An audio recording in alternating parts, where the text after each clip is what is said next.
Quando os navios turcos surgiram no horizonte de Otranto em julho de 1480, ninguém na pequena cidade italiana imaginou que o que estava prestes a acontecer mudaria a forma como a Europa enxergava o Império Otomano. Mas não foi a invasão em si que chocou o continente. Foi o que aconteceu depois. Otranto era uma cidade estratégica, pequena, mas crucial. Ficava no calcanhar da bota italiana, o ponto mais próximo entre a Itália e os Balcãs. Quem controlasse Otranto controlaria a porta de entrada para Roma. E Mehmed II, o sultão que havia conquistado Constantinopla 27 anos antes, sabia exatamente disso. A frota otomana era imensa, mais de 150 navios, quase 18.000 soldados, contra uma cidade de talvez 6.000 habitantes com muralhas medievais e uma guarnição ridiculamente pequena. A matemática era cruel, mas Otranto resistiu. Por 12 dias, os canhões otomanos martelaram as muralhas sem parar, dia e noite. O barulho era ensurdecedor. As pedras se estilhaçavam, a poeira cobria tudo, e a cada hora que passava, a cidade encolhia. Os defensores sabiam que não tinham chance, mas continuaram lutando. Por quê? Porque acreditavam que ajuda viria, que o rei de Nápoles enviaria tropas, que o Papa mobilizaria uma cruzada, que alguém, em algum lugar, se importava com Otranto. Ninguém veio. No 12º dia, as muralhas cederam, e quando os soldados otomanos entraram na cidade, o que aconteceu a seguir foi tão brutal que os cronistas da época tiveram dificuldade em descrever. A primeira coisa que fizeram foi separar as pessoas, homens de um lado, mulheres e crianças de outro. Os soldados receberam ordens claras do comandante,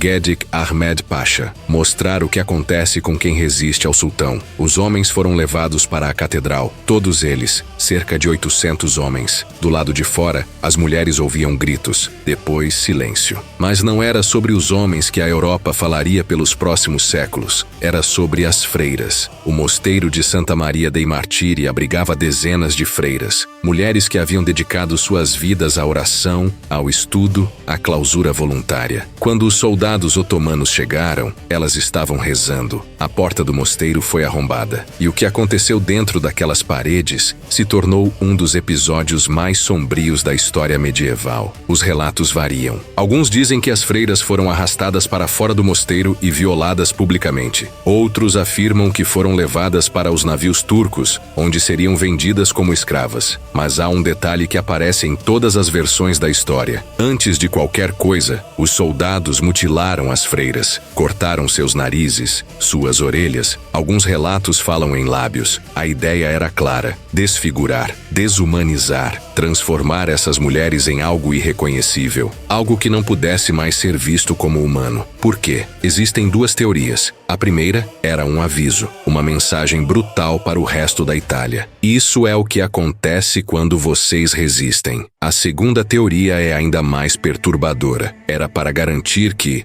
mesmo se fossem libertadas, essas mulheres nunca mais poderiam se reintegrar à sociedade. Naquela época, uma mulher desfigurada era considerada morta socialmente. Ninguém a aceitaria de volta. Ninguém se casaria com ela. Ela se tornaria invisível. E talvez fosse exatamente isso que os comandantes otomanos queriam: transformar essas mulheres em fantasmas vivos. Mas aqui está a reviravolta que ninguém espera. Essa história, ela é real, mas também é propaganda, porque enquanto os fatos básicos são verdadeiros, Otranto foi sitiada, invadida e atrocidades foram cometidas, a forma como essa história foi contada e recontada ao longo dos séculos foi moldada por algo muito específico: medo político. Quando as notícias do que aconteceu em Otranto chegaram ao resto da Europa, o pânico foi instantâneo. O Papa Sisto IV imediatamente convocou uma cruzada. Príncipes e reis que estavam em guerra uns com os outros, de repente se voltaram para o leste, porque Otranto provou algo aterrorizante. Os otomanos não eram apenas uma ameaça distante. Eles estavam na Itália, a poucos dias de Roma. E então, os cronistas começaram a escrever relatos cada vez mais detalhados, cada vez mais horríveis. Alguns verdadeiros, outros exagerados, outros completamente inventados, porque havia uma necessidade política urgente: unir a Europa cristã contra um inimigo comum. As freiras de Otranto se tornaram símbolo, mártires. Suas histórias foram ampliadas, dramatizadas, transformadas em propaganda de guerra. Mas isso não significa que o sofrimento delas não foi real, porque mesmo que alguns detalhes tenham sido exagerados, o núcleo da história permanece. Mulheres inocentes foram brutalizadas, não por prazer, mas como estratégia, como ferramenta de terror. E essa é a parte mais perturbadora de todas, porque quando você transforma a violência em estratégia, quando você usa o corpo de outra pessoa como mensagem, você está fazendo algo muito específico. Está dizendo que aquela pessoa não importa, que ela não é humana, que é apenas um meio para um fim. E foi exatamente isso que aconteceu em Otranto. Os otomanos ocuparam a cidade por 13 meses. Durante esse tempo, transformaram Otranto em uma base militar. Converteram a catedral em mesquita. Executaram qualquer um que tentasse escapar. Mas então, algo inesperado aconteceu. Mehmed II morreu, de repente, sem aviso, aos 49 anos. E com sua morte, o ímpeto da expansão otomana na Itália desapareceu. Seus filhos começaram a lutar pelo trono. O império se voltou para dentro e Otranto foi abandonada. As tropas napolitanas retomaram a cidade quase sem resistência. Os otomanos simplesmente saíram, pegaram o que podiam carregar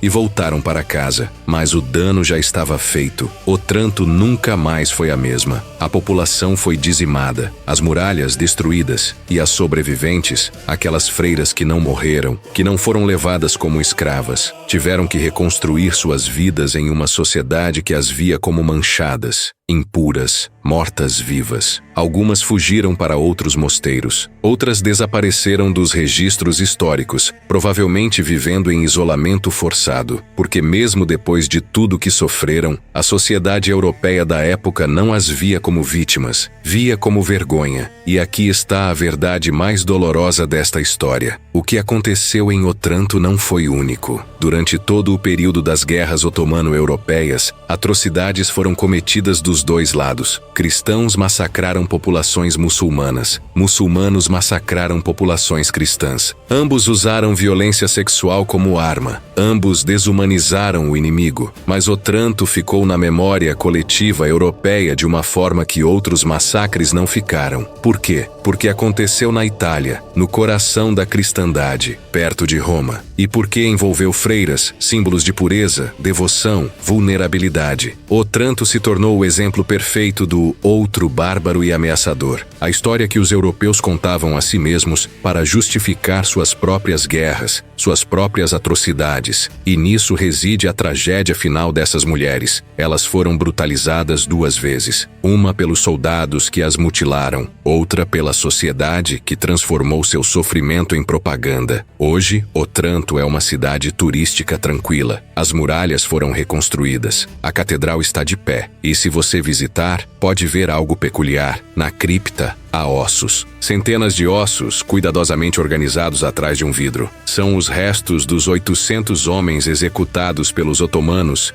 em 1480. Eles foram canonizados pela Igreja Católica. São venerados como mártires. Há procissões, orações, cerimônias em sua homenagem. Mas as freiras, não há relíquias, não há nomes, não há canonização. Elas foram esquecidas, porque no final a história não se lembra das mulheres que sobreviveram. Lembra dos homens que morreram. Mesmo quando o sofrimento das mulheres foi indescritível. Mesmo quando suas vidas foram destruídas de formas que os homens nunca experimentaram. E talvez seja isso o mais perturbador de tudo. Não o que os soldados otomanos fizeram, mas o que a própria Europa fez depois. Transformou essas mulheres em símbolos, em propaganda, e então as esqueceu, como se nunca tivessem existido, como se seu sofrimento não importasse, como se fossem apenas instrumentos. E quando você percebe isso, que a verdadeira violência não terminou quando os otomanos saíram, mas continuou por séculos através do silêncio, do apagamento, da instrumentalização, você entende que Otranto não é apenas uma história sobre guerra, é uma história sobre o que fazemos com as vítimas quando a guerra acaba, como as tratamos, como as lembramos, ou como escolhemos esquecê-las. E essa escolha diz mais sobre nós do que sobre qualquer exército que invadiu aquela cidade em 1480.